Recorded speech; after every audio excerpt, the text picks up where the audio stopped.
Peace, everybody. Sweet Science Boxing Academy. We back with another video. Alright, man. So, is Gervonta Tank Davis, is he the modern day Golovkin?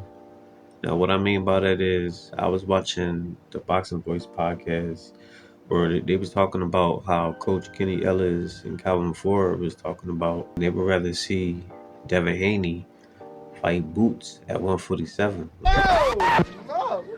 This fool is tripping. I'm out of here. So when I was listening to that interview from Mill City Boxing, I was thinking the same thing, like, they crazy for that one. But one of the callers called in and was talking to Ness from the Boxing Voice, and he said that Tank is the modern day Gennady Golovkin.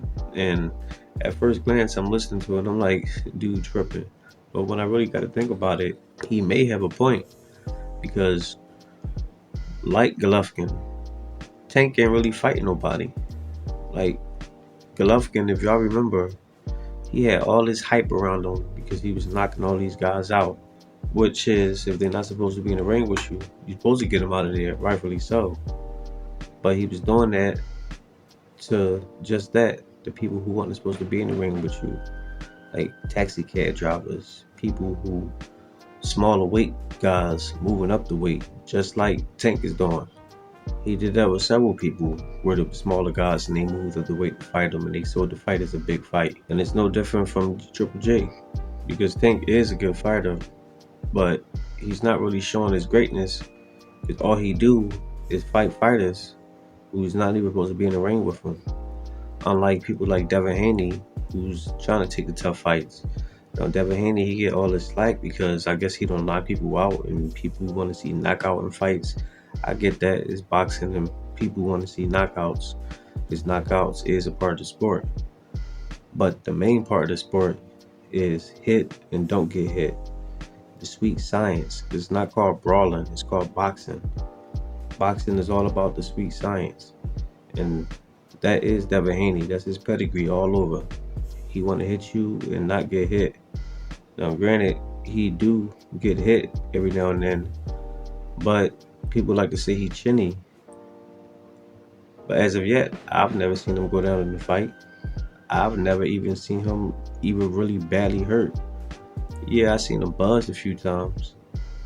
I seen Linares buzzed him. I seen Lomachenko buzz him. But I also seen him recover fast. So he may not be knocking guys out, and he may have got hurt, but he showed a strong enough resilience to keep going and win the fight. Now Tank, he undefeated too, but like I said, the people he's fighting is not really on the caliber as him.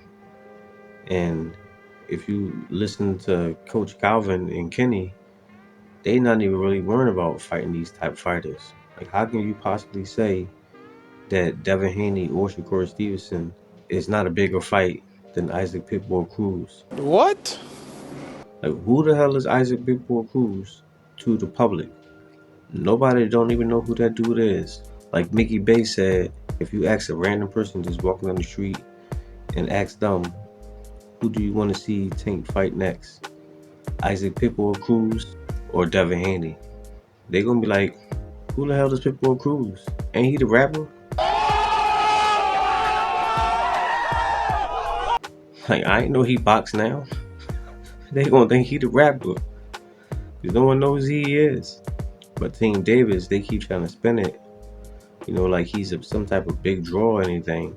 That's the whole Money Mayweather formula, trying to sell big fights and all that stuff, trying to stall and draw. Y'all know how Floyd got towards the end of his career. He just was doing everything just to make the most money he can. And now you got Tank taking the end of Floyd's career and using it for the beginning and the mid part of his career, without even really taking no real big risks. Because up until this point, the only risk that I really seen him took was when he fought Jose Pedraza. Because back then, Pedraza, he was a big name back then. He had the amateur pedigree. He had beat Tevin Farmer, and he was the champion. And at the time, Pedraza, he was the favorite to win with the bookies out there in Vegas. So when Tank fought him, that was a big step up. And he fought him, and he took care of him nicely, got him out of there. But after that, he really didn't fight nobody else. You can say he fought Rolly, who's a big puncher, but Rolly's a one-trick pony, and Rolly didn't have no belt at the time that he fought him. Rolly only got the belt when he moved up to 140 before that old man, which he basically lost, but he was awarded the belt. So now he's the WBA super lightweight champion. But at the time he fought Tank, he had no name. Gamboa been washed up with one leg. He was out of here. Leo Santa Cruz moved up in weight. Tank was just too big, too strong. Got him out of there.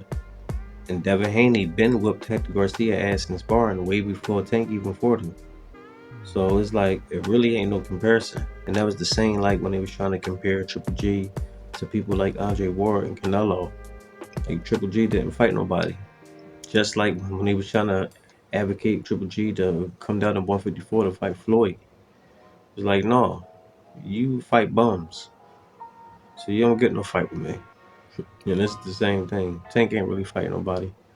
But they gonna spin it.